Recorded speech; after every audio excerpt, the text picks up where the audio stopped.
Bonjour à tous, Hamza, je suis le fondateur de Bobdesk. Si vous êtes là, c'est probablement que vous gérez au quotidien des interventions au sein de votre société ou pour vos clients et que vous cherchez un outil performant afin d'être la meilleure version de vous-même. Alors, euh, Bobdesk, c'est une solution SaaS, exclusivement SaaS, de gestion d'intervention curative ou préventive. L'idée de cette vidéo, c'est de passer quelques minutes ensemble afin que vous puissiez estimer le potentiel de notre plateforme et que vous puissiez aussi vous projeter dans l'usage.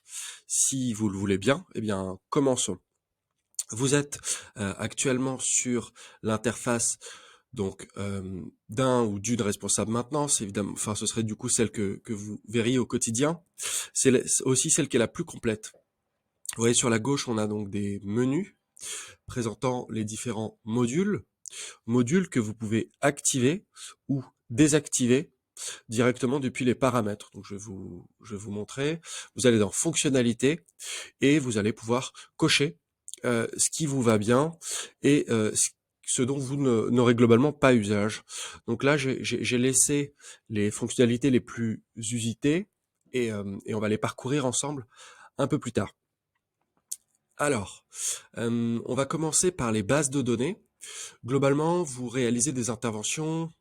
Alors, en tout cas, Bobdesk est fait pour réaliser des interventions sur des sites, que ce soit les vôtres ou ceux de vos clients. Donc, on va commencer par le référentiel lieu.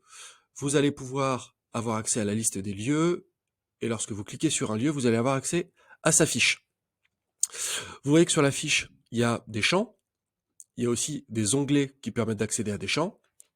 Ces champs sont ces champs et ces onglets sont personnalisables. Donc vous allez pouvoir, en 2 clics, retourner dans les paramètres, passer par l'onglet champs, sélectionner l'élément sur lequel vous souhaitez ajouter de la donnée et venir customiser. On va le faire ensemble en live, hein.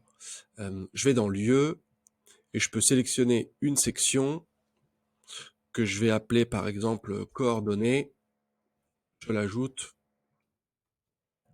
L'idée, et pourquoi j'ajoute ça sur les lieux, c'est que globalement, cette fonctionnalité, elle fonctionne de la même manière euh, sur l'ensemble des éléments. Donc je le ferai uniquement sur les lieux. Je vais ajouter par exemple le téléphone et on va aussi en profiter pour vous présenter l'édition. Et donc là, je vais modifier la fiche. Je vais aller dans le dernier onglet créé, coordonnées. Et là, j'ai le numéro de téléphone que je peux saisir. Voilà, donc là, on est sur la fiche, je vous ai présenté les champs, évidemment, on peut ajouter des photos. En dessous, on a ce qui s'appelle des onglets.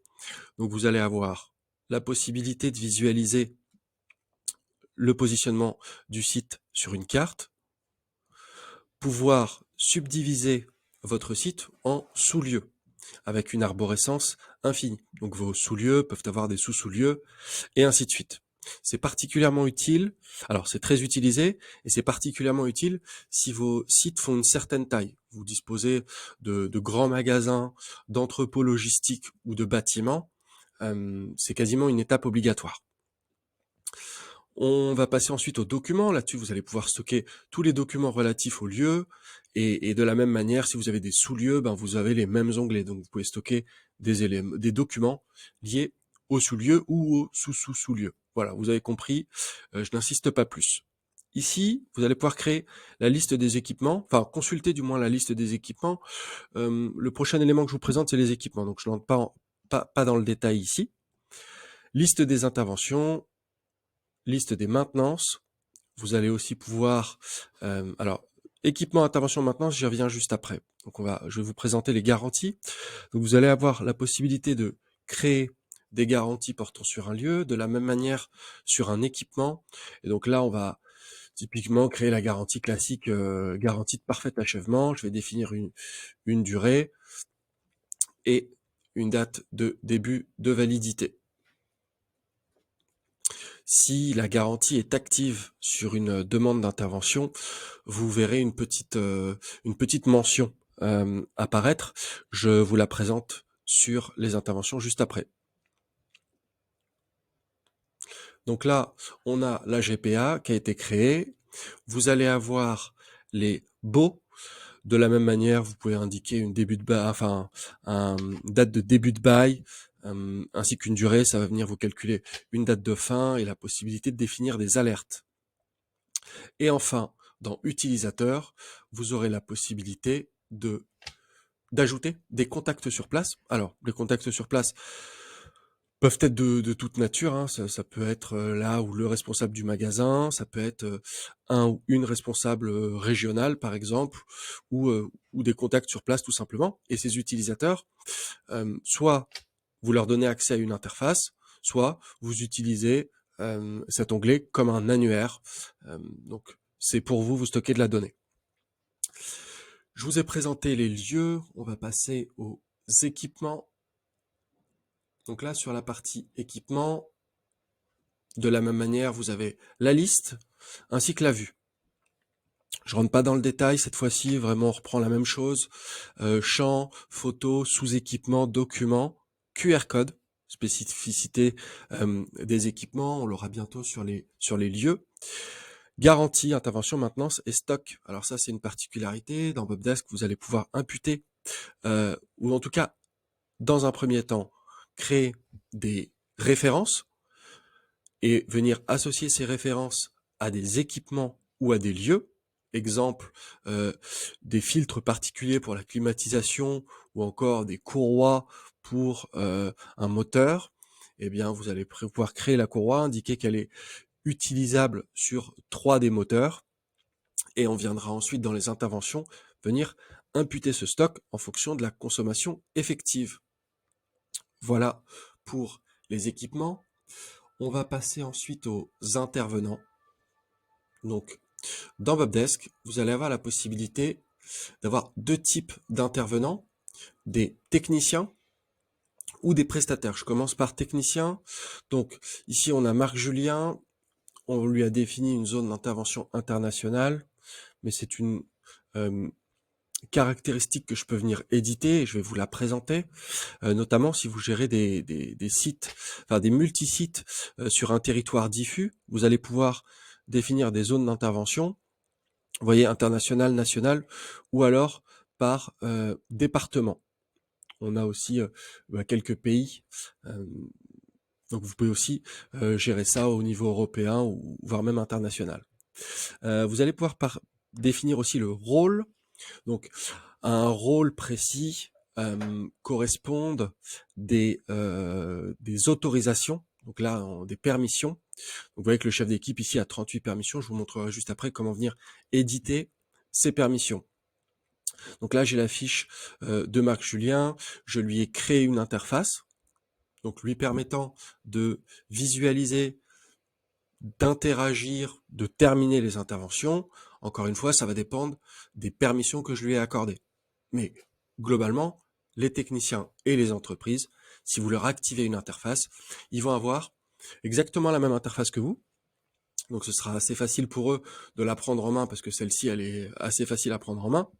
Et ils vont pouvoir donc interagir, accepter des demandes, venir vous entrer des dates de passage, mais là-dessus, j'y reviens juste après dans les interventions.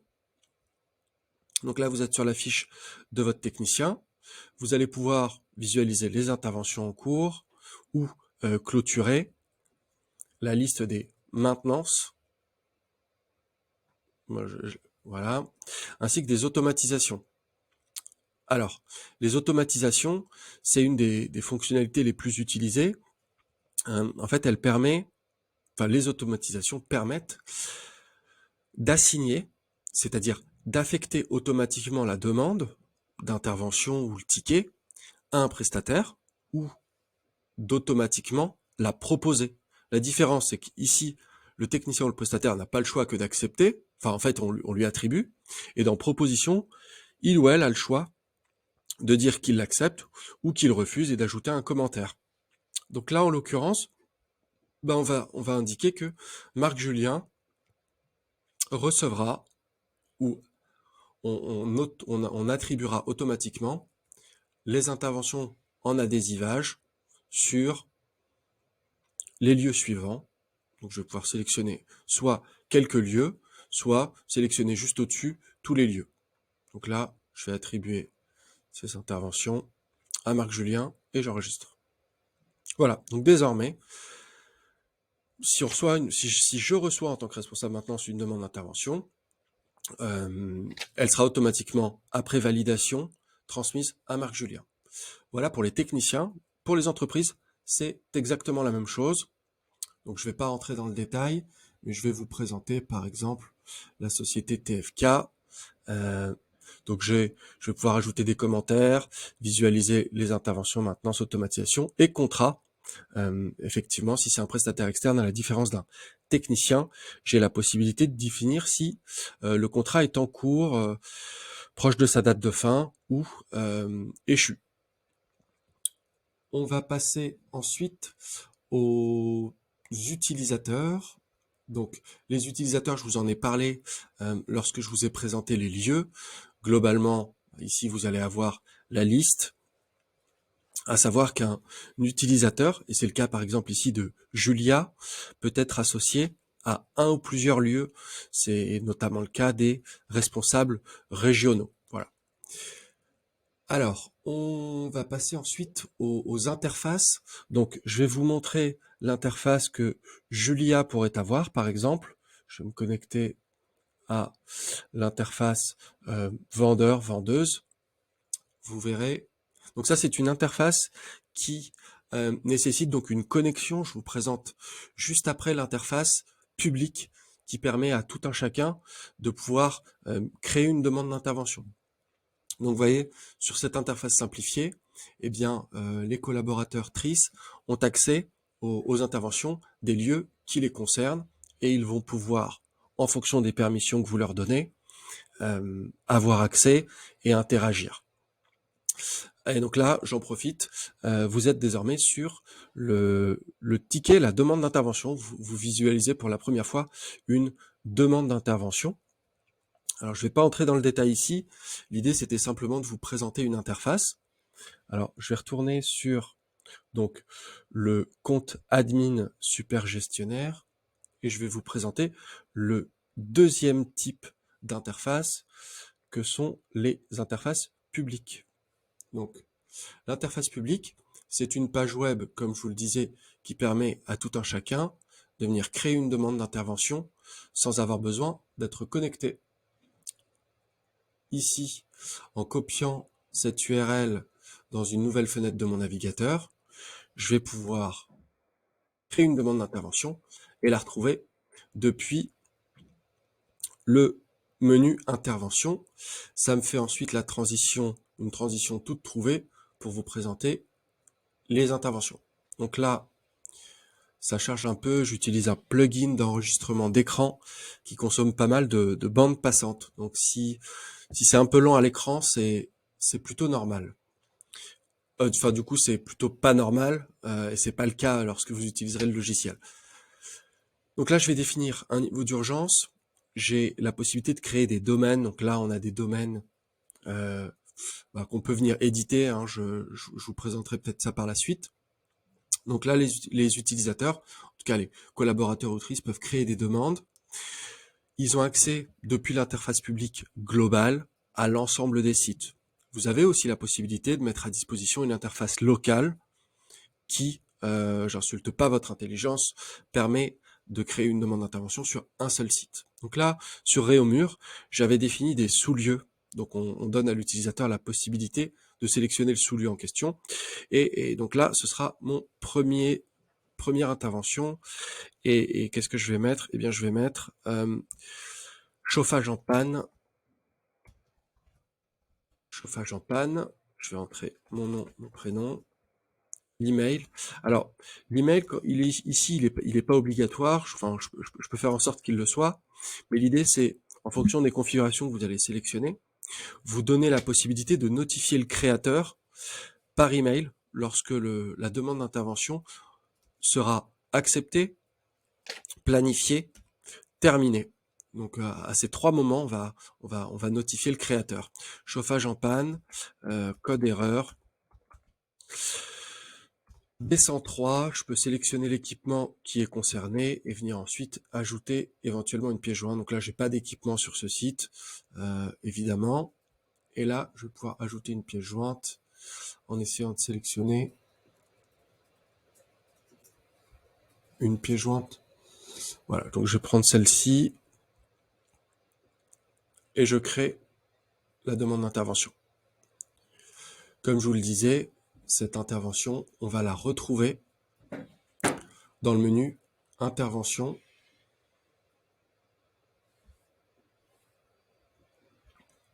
Parce que j'ai décidé et donc paramétrer le logiciel de manière à ce que les interventions arrivent en à valider, eh bien, je vais avoir à accepter cette demande d'intervention. Voilà, chauffage en panne. Cette demande arrive ici et je vais pouvoir la refuser en indiquant par exemple que le chauffage n'est pas en panne, c'est juste qu'il n'est pas assez puissant par exemple, ou alors l'accepter. Voilà, donc là, je vais vous présenter l'intervention qui est le cœur du logiciel. Donc numéro, statut. Le statut est calculé automatiquement. Je vous invite à suivre l'évolution du statut en fonction des actions que je vais mener, vous verrez. Chauffage en panne. Ici, j'ai défini un seuil en dessous duquel l'entreprise peut intervenir sans devis. Il est paramétrable et il est aussi désactivable. Ça fait partie des fonctionnalités que je vous avais présentées au tout début de la vidéo.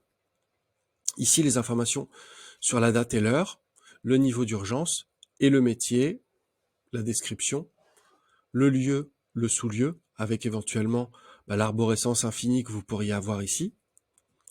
Alors, date de passage programmée et date d'intervention. La date de passage programmée est la date à laquelle il est prévu que l'intervention ait lieu. La date d'intervention correspond, ou les dates d'intervention, vous pouvez avoir les deux, correspondent aux dates auxquelles la date d'intervention correspond aux dates effectives. Donc voilà. L'intervention, vous allez ensuite pouvoir la proposer ou la signer. Donc là, manuellement, je dois cliquer dessus. Mais si vous aviez au préalable défini une automatisation, eh bien, je n'aurais pas eu à faire ces actions. Donc là, je vais assigner cette intervention à un prestataire. Alors, j'aurais pu l'assigner à un technicien, mais je vais l'assigner à un prestataire afin que vous puissiez visualiser le chargement des devis et des factures. Donc là, le prestataire en question, Pavaillé, il va pouvoir charger un devis ou une facture. Donc là, le statut du ticket, on est passé en intervenant affecté. Et le prestataire va pouvoir, depuis son interface, alors il n'y a pas que le prestataire qui peut entrer la date de passage, c'est le prestataire ou vous, ou éventuellement un utilisateur. Allez pouvoir entrer une date. Donc là, j'indique que le prestataire passe le 23 décembre. Voilà, soyez vigilants, on est de intervenant affecté à passage programmé, étant donné que le passage est dans le futur. Voilà, donc tout ça, c'est calculé de manière dynamique. Je vais pouvoir entrer plusieurs dates de passage, plusieurs dates d'intervention. Ici, je vais faire évoluer le ticket, donc le passage est programmé, l'intervention a été terminée, le statut passe en terminé, et vous allez ensuite avoir la possibilité de clôturer ou d'archiver cette demande d'intervention. Si l'intervention est clôturée, vous pouvez la faire réapparaître en cliquant sur le filtre Clos ici. Autrement, elle est masquée. Généralement, nos clients utilisateurs laissent la possibilité aux utilisateurs et aux prestataires de terminer l'intervention, et derrière, ils repassent sur les demandes pour les clôturer. Voilà, donc là, en l'occurrence, je vais la clôturer et vous présenter juste après les onglets. Donc, dans Utilisateur, vous allez pouvoir avoir la liste des contacts sur place, contacts que vous pouvez, entre guillemets, abonner à l'intervention en venant les sélectionner, ce qui viendra les notifier des différentes actions qui ont lieu sur l'intervention. Donc là, si je coche du coup Julia, elle sera informée d'une note ou de l'ajout d'une date ou encore de la terminaison de l'intervention. Les documents, là-dessus je vais retrouver la pièce jointe que j'ai ajoutée lors de la création de la demande. Je vais pouvoir, et là c'est une des fonctionnalités là aussi qui est très utilisée, vous allez pouvoir permettre à vos techniciens et ou prestataires de venir soit charger leur rapport qu'ils auront créé, et là je m'adresse notamment enfin ça concerne principalement les prestataires externes qui vont directement venir charger leur rapport, ou alors les techniciens et les prestataires qui vont pouvoir récupérer le, le rapport d'intervention vierge que vous aurez au préalable créé depuis Bobdesk. Voilà, donc là, vous avez les champs qu'ils vont pouvoir renseigner et venir enregistrer de manière à générer un PDF que vous retrouverez ici. Dans Stock, je vous en avais parlé, vous allez avoir la possibilité d'imputer des références, donc des pièces détachées, en indiquant quelle quantité vous avez consommé, ce qui viendra mettre à jour automatiquement votre stock pour vous donner un état en temps réel de de votre stock, tout simplement, hein, pas besoin de chercher plus loin.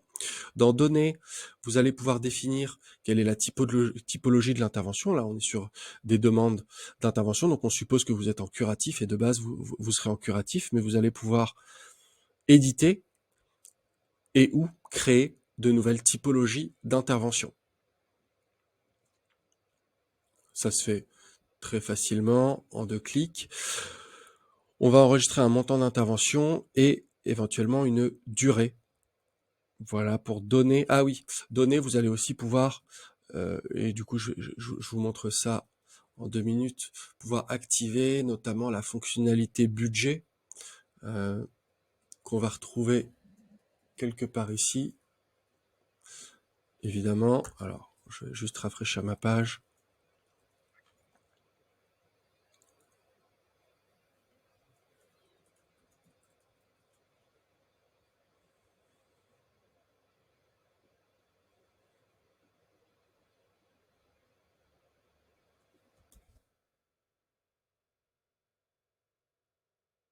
Ouais, petit temps mort ici, je vous prie de m'excuser. Alors, on retourne dans les paramètres, fonctionnalités, et voilà. Donc là, j'ai désormais les budgets,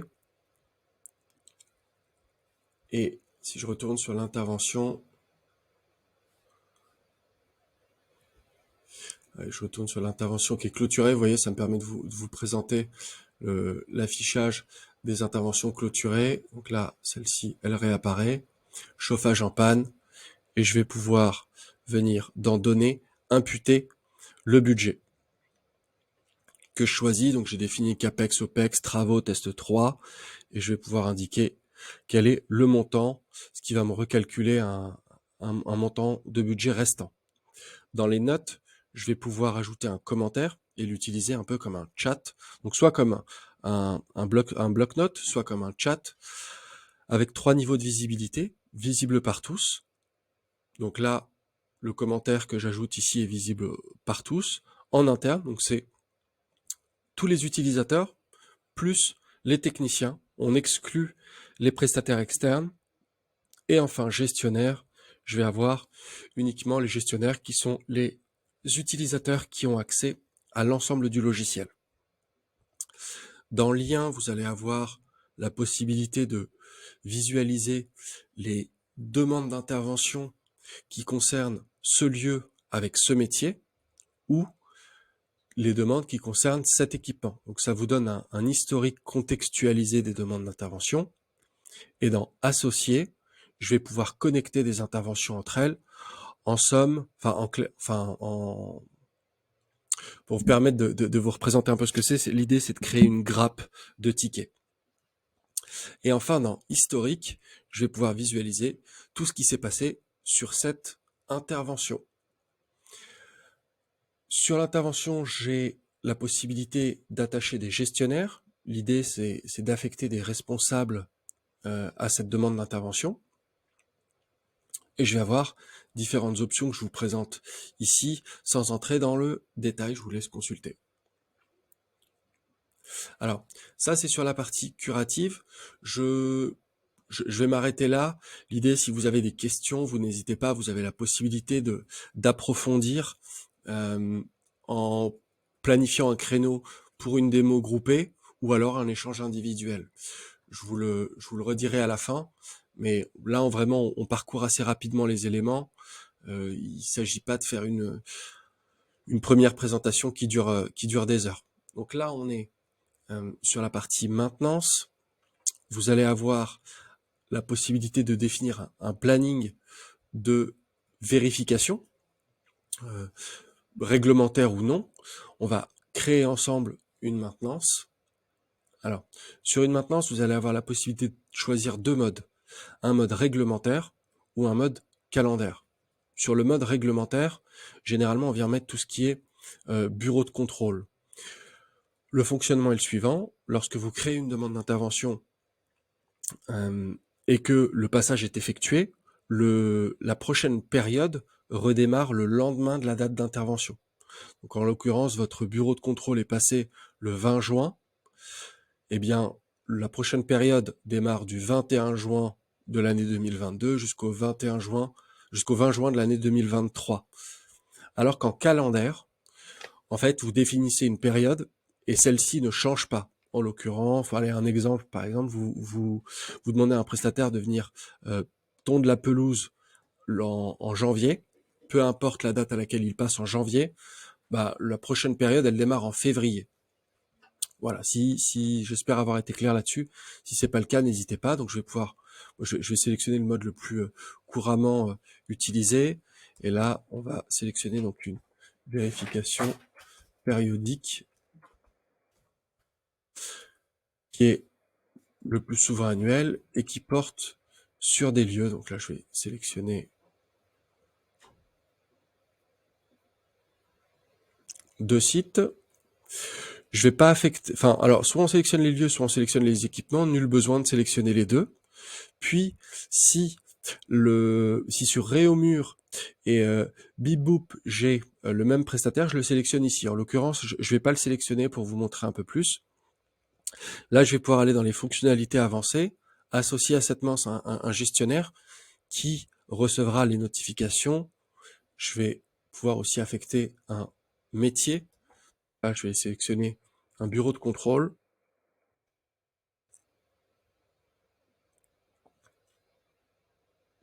Ce qui me permettra derrière, quand je viens affecter ma maintenance, d'avoir uniquement les prestataires qui ont la compétence bureau de contrôle. Information complémentaire, ça c'est tout nouveau.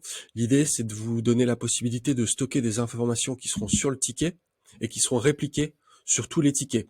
Exemple, vous faites une maintenance maintenance industrielle de graissage, vous voulez bien préciser sur toutes les demandes que à chaque fois que l'intervention est faite, il faut procéder à telle manipulation.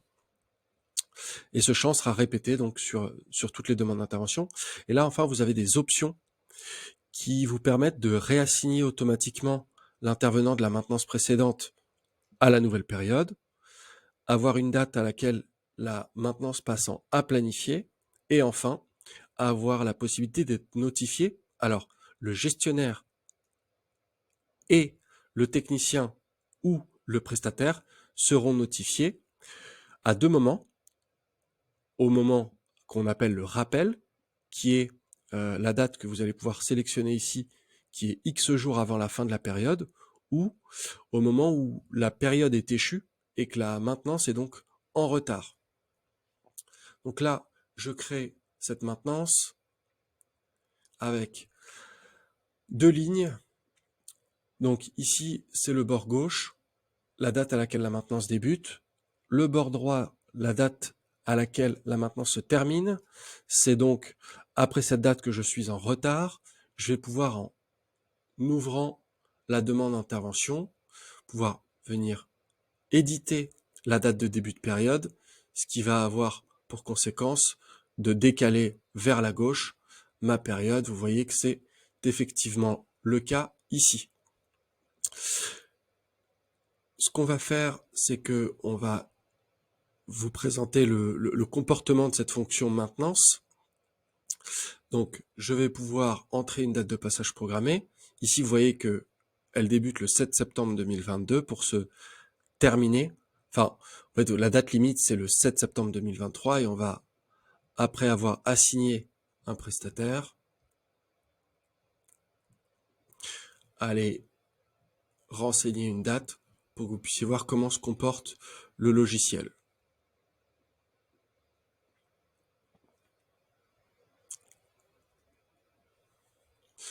Donc là, j'ai affecté la demande à un prestataire qui s'appelle Pour qu'on visualise, et ce prestataire va entrer donc une date d'intervention en, allez, mettons août 2023 ou juillet, on est bon. Voilà, donc le prestataire est passé, il a chargé un rapport,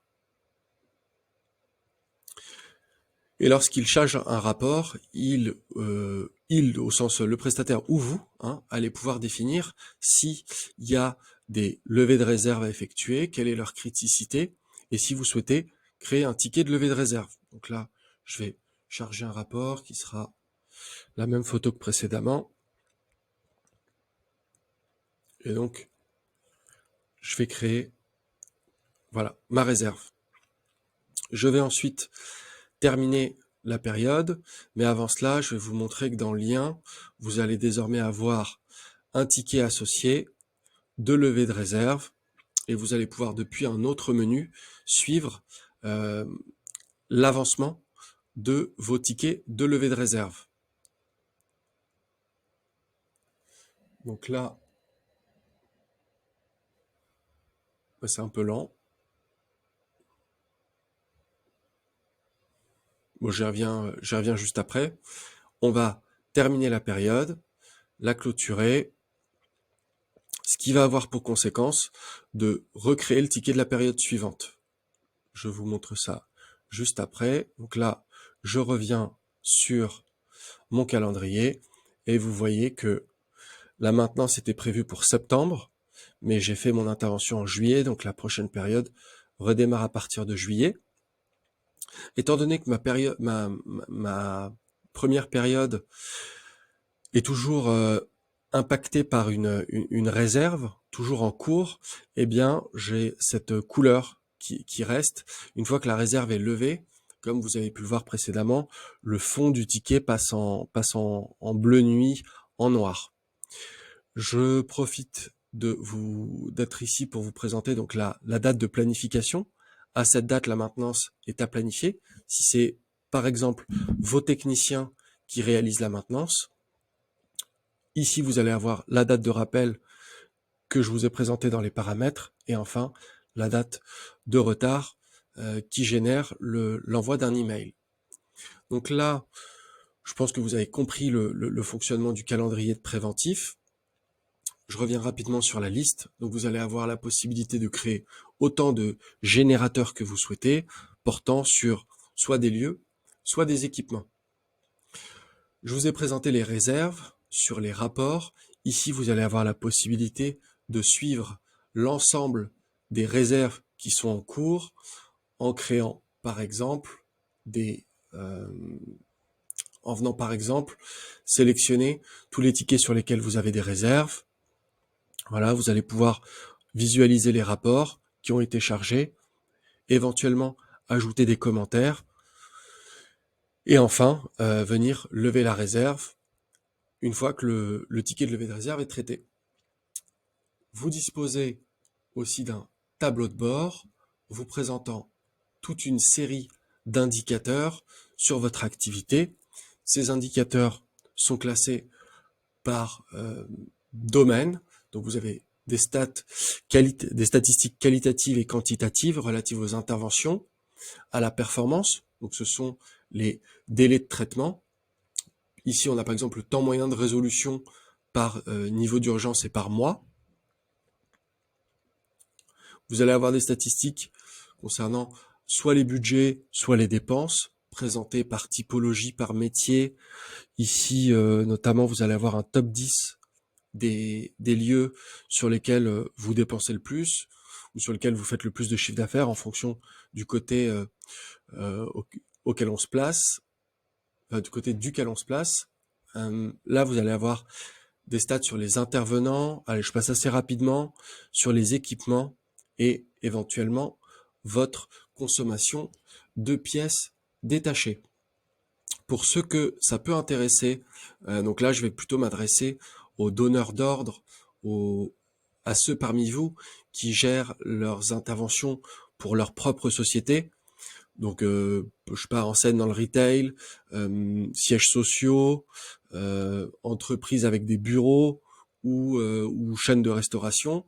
Donc je les oppose hein, aux prestataires techniques. Donc là, si vous êtes donneur d'ordre, vous allez pouvoir collecter les factures que vos prestataires ont chargées dans le logiciel, pouvoir les valider en une ou deux étapes qu'on appelle le check et la validation, navré pour l'anglicisme, et enfin transmettre en un clic l'ensemble des documents par email à une adresse comptabilité que vous aurez au préalable renseigné dans les paramètres. Et du coup, cette adresse recevra le devis, les factures, les bons d'intervention, ainsi qu'un bon à payer. Ça évite de venir imprimer les factures, les tamponner, puis les rescanner pour les transmettre à la compta, ou encore de les transmettre à chaque fois par email à la compta. Vous le faites ici en 2 clics. Voilà pour Bobdesk. Comme je vous le disais, je suis resté assez assez haut. Hein. On n'est pas entré dans les paramétrages fins. Ces paramétrages fins, vous les retrouverez dans la partie paramètres puis réglages. Je vais laisser l'écran ici pour vous montrer globalement ce que vous pouvez faire, mais je ne vais pas plus entrer dans le détail. Si vous avez un intérêt pour Bobdesk et que vous avez l'impression, la sensation que l'outil correspond à vos besoins, je vous invite à prendre contact avec nous. Alors vous avez soit la possibilité de planifier un échange, soit la possibilité de participer à une démo groupée qui globalement vous permet de poser vos questions. Enfin en fait je refais la même chose, mais en live, et vous pouvez poser vos questions. Alors c'est gratuit, sans engagement, c'est 2 fois par semaine, le mardi et le jeudi. Voilà, je ne fais pas durer la vidéo plus longtemps inutilement. N'hésitez pas, si vous avez des questions, revenez vers nous. Je vous remercie pour l'intérêt que vous nous portez et je vous dis à très bientôt. Au revoir.